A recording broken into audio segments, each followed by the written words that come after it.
Karuba PH.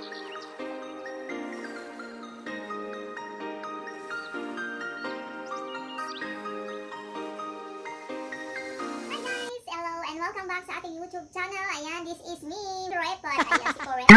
Ayan, so isa na naman pong ulam ang aking pong maisishare sa inyo sa gabing ito. At yan po ang aming dinner for tonight. Ayan, ang ating pong tipid tips na ulam. Ayan, sa mga gusto rin makapagtipid na tips sa mga ulam-ulam, lalo na ngayong mga pandemya na nangyayari ngayong araw. At syempre, umabot na ng wow! ang ating pong tinatahak ngayong panahon ng ating mga crisis. So, ito po yung ating pong tipid tips guys. Alam ko na alam ng mga iba, ang na ulam to guys. At syempre, i-share ko to sa inyo maya-maya sa ating mini kitchen. Ayun, so na gagawin ay ang buro na may kamatis. Alam ko na ang iba ay hindi alam ulamin to, pero pag natikman mo to siya guys, hahanap-hanapin mo ko, di ba? Hinahanap-hanap mo ko. Syempre, tipid tips ko yan. So, sa mga bago pa lang sa ating YouTube channel na nanonood, ayan, don't forget to subscribe, like, at mag-comment, of course, ayan, para ma-notify ka sa ating mga bago pang mga i-upload. Syempre, lalo kang ma-update sa ating mga tipid tips na pang-ulam. Ayan, so welcome ulit ating lulutuin maya-maya. Ayan, so shout out na pala sa ating mga organic families at organic friends sa lagi nakatutok at nakasubaybay sa ating vlog. And of course, sa ating mga subscribers. Thank you so much sa inyong lahat at hindi mawawala yan. I will kiss you all. Ayan, from the bottom of my heart.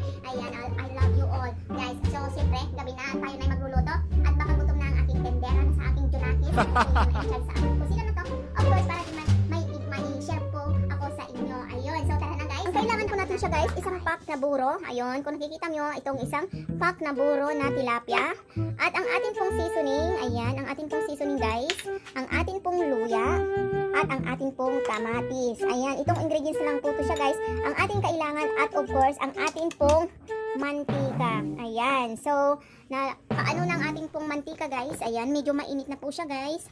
Ayan, pag nagluto po tayo, mas marami pong mantika. Ayan, mas marami pong mantika para mas masarap ang ating lulutuing buro na may kamatis. So, start po natin siya guys. Wala pong bawang siya guys. Mas maganda po na puro luya lang. Ayan, ilagay po natin ang ating luya hanggang sa mag-brown.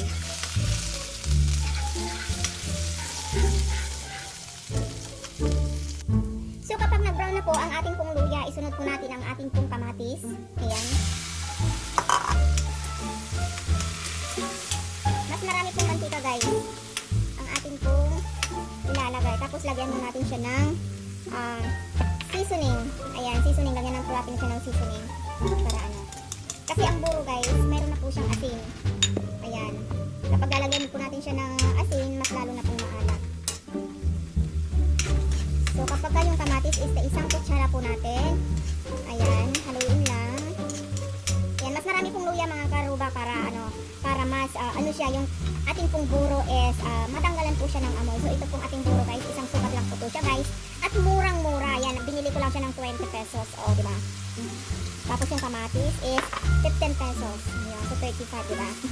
So dito ka matututo sa ating kusina mga crane. Kasi ang ating pong niluluto guys. Ayan, kung may sili ka guys, yung may sili po kayo mga karuba, no? Kung may sili po kayo, mas mainam kung lagyan mo ng sili, yung medyo sagad yung anghang niya. Ayun. Ayan, kung may turmeric ka, pwede mo rin siyang lagyan ng turmeric. Ayun, turmeric. Ayan, paulit-ulit turmeric. Hindi ko matik kasi turmeric. Ayan, so yung mantika niya guys is mas maganda kapag may makikita mo na mas maraming mantika, mas maganda, mas masarap. Ayan. Makikita nyo guys yung isda ng tilapia. So takpan natin siya guys at saka alalay lang yung apoy para hindi po siya masunog. Ayan, alalay lang po siya guys.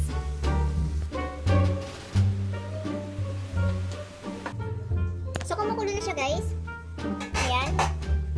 Ayan po yung ating nilulutong buro na may kamatis. So lagyan po natin siya ng paminta.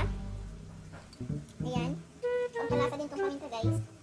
Wala po kasi akong sili, kaya yung paminta ang aking nilagay para matikman natin siya mahanghang. Ayan, luto na siya guys, ano? Simple lang. Ang buro po ay sinasawsaw po nila yung mga nilagang talong, nilagang okra, kamote, ganon. Sinasawsaw nila po guys. So ito na yung ating pong nilutong buro guys. Yung pinipagsawasawan ng ating mga gulay na nilaga like okra, yan, eggplant or talong, yan. Kamote leaves, ayun. Ayan, or kamote tops. Ayan, ito na po yung ating buro guys na ating ulam tonight. At syempre magluluto pa tayo ng ibang ulam. Magluluto pa tayo ng tinapa. Ayun, so yun nga ang ating dinner for tonight guys. Ang ating pong buro at saka tinapa. At of course, yung ating pong